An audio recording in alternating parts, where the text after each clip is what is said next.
दोस्तों स्वागत करते हैं एसबीडी न्यूज पर एक बार फिर से आज के ताजा बुलेटिन में, जहां पर हम आपके लिए लेकर आए हैं देश की राजनीति समेत कुछ बड़ी खबरें। एक एक करके पूरे विस्तार से जानेंगे। दोस्तों खबरों का सिलसिला शुरू करें उससे पहले कोरोना को लेकर सरकार की तरफ से बड़ी गाइडलाइन और बड़ी खबरें निकल कर आ रही है, जिसको जानना आपके लिए बेहद जरूरी है, इसलिए वीडियो को अंत तक जरूर देखें। और इसी के साथ दोस्तों आज की पहली बड़ी खबर की कोरोना संक्रमण को रोकने के लिए प्रशासन ने श्रीनगर में लगाया धारा 144। दोस्तों यहाँ पर आपको बता दें कि जम्मू कश्मीर की ग्रीष्मकालीन राजधानी श्रीनगर में कोरोना संक्रमण के मामलों में तेजी देखते हुए प्रशासन ने नगर निगम क्षेत्राधिकार में धारा 144 लागू कर दी है। श्रीनगर के एसएसपी संदीप चौधरी ने इसकी पुष्टि करते हुए कहा कि धारा 144 को लागू करने के पीछे मुख्य मकसद संक्रमण को रोकना है। और इसी के साथ दोस्तों अगली बड़ी खबर की गोवा में लॉकडाउन का ऐलान, जाने क्या खुलेगा और क्या रहेगा बंद। दोस्तों यहाँ पर आपको बता दें कि देश में कोरोना के बढ़ते मामलों को अलग अलग राज्यों में कहीं लॉकडाउन तो कहीं वीकेंड लॉकडाउन तो कहीं पर नाइट कर्फ्यू की घोषणा की गई है। इसी कड़ी में बुधवार को गोवा ने भी लॉकडाउन की घोषणा कर दी है। और इसका ऐलान करते हुए गोवा के सीएम प्रमोद सावंत ने कहा कि गोवा में 29 अप्रैल को शाम 7 बजे से 3 मई की सुबह तक लॉकडाउन की घोषणा की गई है। इस दौरान आवश्यक सेवाओं और औद्योगिक गतिविधियों की अनुमति दी गई है। इस दौरान सार्वजनिक परिवहन बंद रहेंगे। राज्य में कसिनो, होटल, पब सब बंद रहेंगे। आवश्यक सेवा परिवहन के लिए सीमाएं खुली रहेंगी। और इसी के साथ दोस्तों अगली बड़ी खबर की WHO ने कहा कि दुनिया में फैल रहे कोरोना वायरस का भारतीय प्रकार अब तक 17 देशों में मिला। दोस्तों यहाँ पर आपको बता दें कि कोरोना वायरस का भारतीय प्रकार, जिसे B1617 के नाम से या फिर 2 बार रूप परिवर्तित कर चुके प्रकार के तौर पर जाना जाता है, वो कम से कम 17 देशों में पाया गया है। विश्व स्वास्थ्य संगठन ने ये बात कही है। और इसी के साथ दोस्तों अगली बड़ी खबर की कोरोना और लॉकडाउन की संभावना के बीच रेलवे ने लिया है बड़ा फैसला। अब फटाफट मिलेंगी आपको टिकटें। दोस्तों यहाँ पर आपको बता दें कि बढ़ रहे कोरोना संक्रमण और कई राज्यों में लॉकडाउन का असर ट्रेनों की आवाजाही पर पड़ने लगा है। मुंबई सहित कई रूट पर चलने वाली ट्रेनों में यात्रियों की संख्या कम हो गई है। यात्रियों की संख्या कम होने से कई ट्रेनें निरस्त करनी पड़ी है। वहीं पूर्व दिशा की तरफ ट्रेनों की भीड़ है, लोगों को कंफर्म टिकट नहीं मिल पा रहा है, जिसकी वजह से विशेष ट्रेनें चलाई जा रही हैं। और इसी के साथ दोस्तों अगली बड़ी खबर की सीएम नीतीश कुमार का बड़ा फैसला, बिहार में अभी नहीं लगेगा लॉकडाउन, 4 बजे बंद होगी दुकानें, 6 बजे शाम से नाइट कर्फ्यू। दोस्तों यहाँ पर आपको बता दें कि बिहार में कोरोना वायरस संक्रमण के लगातार बढ़ते मामलों के मद्देनजर मुख्यमंत्री नीतीश कुमार ने बड़ा फैसला लिया है। उन्होंने फिलहाल लॉकडाउन नहीं लगाते हुए नाइट कर्फ्यू को शाम 6 बजे से ही लगाने और दुकानों को शाम 4 बजे से ही बंद करने का फैसला किया है। इसके पहले मुख्यमंत्री नीतीश कुमार ने मंगलवार और बुधवार को 2 हाई लेवल बैठकें की थी। बुधवार को आपदा प्रबंधन समूह की बैठक में इस पर अंतिम फैसला लिया गया है। और इसी के साथ दोस्तों अगली बड़ी खबर की कोरोना महामारी से जूझते भारत को मिला है दुनिया का साथ, जाने कौन कौन से देश कर रहे हैं मदद। दोस्तों यहाँ पर आपको बता दें कि भारत में कोविड-19 की दूसरी लहर का प्रकोप थमने का नाम नहीं ले रहा है। देश में हर रोज सक्रिय मामले और मौत के आंकड़े तेजी से बढ़ते जा रहे हैं। वहीं सरकारी और निजी अस्पतालों में बेड, ऑक्सीजन, इंजेक्शन की कमी के कारण लोगों की जान भी जा रही है। इस महामारी की दौर में भारत की गंभीर स्थिति को देखते हुए मदद के लिए कई देशों ने हाथ बढ़ाया है। यहाँ पर दोस्तों आपको बता दें कि देशों द्वारा ऑक्सीजन कंसंट्रेटर से लेकर टीके, वेंटिलेटर से लेकर मास्क तक भारत की मदद की जा रही है। आपको बता दें कि पड़ोसी देशों सहित दुनिया के कम से कम 17 देश भारत की मदद के लिए आगे आए हैं। और इसी के साथ दोस्तों अगली बड़ी खबर की इस दिन रिलीज होगी 12वीं बोर्ड की परीक्षा की नई डेट शीट। देखिए एग्जाम से जुड़ी ये डिटेल। दोस्तों यहाँ पर आपको बता दें कि देश में कोरोना वायरस के बढ़ते मामलों को देखते हुए केंद्रीय माध्यमिक शिक्षा बोर्ड यानी कि CBSE ने इस महीने की शुरुआत में अपनी कक्षा 10वीं की बोर्ड परीक्षा रद्द कर दी और कक्षा 12वीं की बोर्ड परीक्षा को टाल दिया। CBSE की फैसले के बाद कई राज्य बोर्डों ने भी अपनी परीक्षाएं भी स्थगित कर दी या फिर रद्द कर दी। इसके अलावा बिगड़ती कोविड-19 की स्थिति को देखते हुए ICSE कक्षा 10वीं की बोर्ड की परीक्षा भी रद्द कर दी गई और छात्रों को बाद में उपस्थित होने का विकल्प वापस ले लिया गया। हालांकि the counselling for Indian school certificate examination ने घोषणा की थी कि कक्षा 10वीं के छात्रों को बाद में या तो लिखित या फिर वैकल्पिक मापदंडों के आधार पर मूल्यांकन करने का विकल्प मिलेगा। और इसी के साथ दोस्तों अगली बड़ी खबर की तृणमूल कांग्रेस ने कहा कि केंद्र और निर्वाचन आयोग के हाथ कोविड-19 के मरीजों के खून से हैं सने। दोस्तों यहाँ पर आपको बता दें कि तृणमूल कांग्रेस ने बुधवार को केंद्र की भाजपा नेतृत्व वाली सरकार और निर्वाचन आयोग पर निशाना साधते हुए कहा कि उनके हाथ कोविड-19 मरीजों के खून से सने हैं, क्योंकि कोरोना वायरस के गंभीर खतरे को उन्होंने नजरअंदाज किया। दोस्तों आगे बढ़े उससे पहले वीडियो को लाइक और शेयर जरूर कर दे, क्योंकि आपका लाइक और शेयर ही हमारी मेहनत का फल होता है। और इसी के साथ दोस्तों अगली बड़ी खबर की 1 मई से स्पुतनिक वैक्सीन भी लगेगी। रूस से आएंगे 2 विमान, पीएम मोदी ने की है पुतिन से बात। दोस्तों यहाँ पर आपको बता दें कि देश में कोरोना के बढ़ते मामलों के बीच अब हर किसी को 1 मई का इंतजार है, क्योंकि इस दिन से देश में सभी वयस्क नागरिकों को कोरोना का टीका लगाए जाने की शुरुआत होगी। महामारी के खिलाफ इस जंग में टीकाकरण अभियान की विशेष भूमिका रहेगी। इस बीच दोस्तों अच्छी खबर तो ये है कि रूसी चिकित्सा सहायता के 2 विमान दिल्ली पहुंचने वाले हैं। और इसी के साथ दोस्तों अगली बड़ी खबर की सीरम इंस्टीट्यूट ने घटा दिया है टीके के दाम। राज्यों को अब 400 की जगह 300 रुपए चुकाने होंगे। दोस्तों यहाँ पर आपको बता दें कि कोविशील्ड वैक्सीन की कीमत को लेकर राहत की खबर है। दरअसल सीरम इंस्टीट्यूट ने राज्यों के लिए इसकी कीमत 400 रुपए से घटाकर 300 रुपए कर दिया है। आपको बता दें कि सीरम इंस्टीट्यूट ने वैक्सीन के एक डोज की कीमत सिर्फ राज्य सरकारों के लिए घटाई है। निजी अस्पतालों के लिए अभी कीमतों में कोई भी बदलाव नहीं किया गया है, यानी कि निजी अस्पतालों को अभी 600 रुपए चुकाने होंगे। और इसी के साथ दोस्तों अगली बड़ी खबर कि महाराष्ट्र में रुका वैक्सीनेशन, केंद्र ने कहा कि राज्यों और केंद्र शासित प्रदेशों के पास 1 करोड़ से अधिक टीके। दोस्तों यहाँ पर आपको बता दें कि महाराष्ट्र में कोरोना वैक्सीन की कमी का हवाला देते हुए टीकाकरण को रोक दिया गया है। राज्य सरकार का दावा है कि उनके पास वैक्सीन नहीं है, जिससे लोगों को परेशान होना पड़ रहा है। इस मसले पर अब केंद्र सरकार ने सफाई दी है। केंद्रीय स्वास्थ्य मंत्रालय ने बुधवार यानी कि 28 अप्रैल को कहा कि राज्यों और केंद्र शासित प्रदेशों के पास कोविड-19 रोधी 1 करोड़ से अधिक टीके उपलब्ध हैं और अगले 3 दिन में 57,70,000 और टीके उन्हें मिलेंगे। और इसी के साथ दोस्तों अगली बड़ी खबर कि सीएम नीतीश का बड़ा फैसला, बिहार में अभी नहीं लगेगा लॉकडाउन, 4 बजे बंद हो जाएंगी दुकानें और शाम 6 बजे से नाइट कर्फ्यू। दोस्तों यहाँ पर आपको बता दें कि बिहार में कोरोना वायरस संक्रमण के लगातार बढ़ते जा रहे मामलों के मद्देनजर मुख्यमंत्री नीतीश कुमार ने बड़ा फैसला लिया है। उन्होंने फिलहाल लॉकडाउन नहीं लगाते हुए नाइट कर्फ्यू को शाम 6 बजे से ही लगाते हुए दुकानों को शाम 4 बजे ही बंद करने का फैसला किया है। इसके पहले मुख्यमंत्री नीतीश कुमार ने मंगलवार और बुधवार को 2 हाई लेवल बैठकें की थी और बुधवार को आपदा प्रबंधन समूह की बैठक में इस पर अंतिम फैसला लिया गया। और दोस्तों खास बात यह है कि सरकार ने अब ये निर्णय लिया है कि शादी समारोहों में अब 200 की जगह केवल 50 लोग ही शामिल हो पाएंगे। रात 10 बजे तक कार्यक्रम को खत्म करने को कहा गया है। शादी में डीजे पर पूरी तरह से प्रतिबंध रहेगा। इसी तरह श्राद्ध कार्यक्रम में केवल 20 लोग ही शामिल हो पाएंगे। और साथ ही दोस्तों आपको बता दें कि कोरोना से जिन लोगों की मौत होगी उनका अंतिम संस्कार सरकार के खर्चों पर किया जाएगा। और इसी के साथ दोस्तों अगली बड़ी खबर की WHO ने कहा कि दुनिया में फैल रहा है कोरोना वायरस का भारतीय प्रकार, अब तक 17 देशों में मिला। दोस्तों यहाँ पर आपको बता दें कि कोरोना वायरस का भारतीय प्रकार, जिसे B1617 के नाम से या फिर 2 बार रूप प्रवर्तित कर चुके प्रकार के तौर पर जाना जाता है, वो कम से कम 17 देशों में पाया गया है। विश्व स्वास्थ्य संगठन ने ये बात कही है जब दुनिया में पिछले हफ्ते कोरोना संक्रमण के 57 लाख मामले सामने आए थे।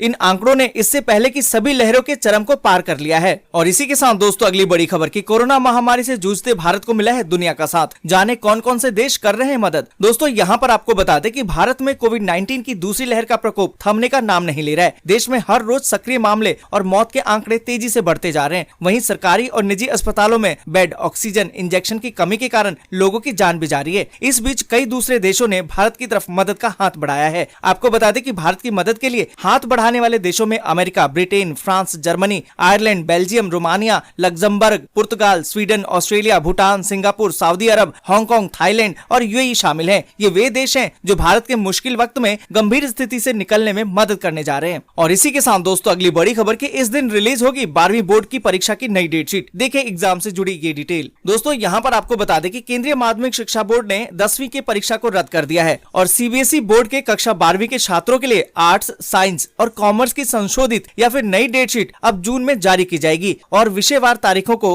बताया जाएगा। दोस्तों आज के लिए बस यहीं तक। वीडियो आपको अच्छी लगी हो तो लाइक और शेयर जरूर कर दें। अगर अभी तक आपने चैनल को सब्सक्राइब नहीं किया है तो सब्सक्राइब जरूर से कर लें।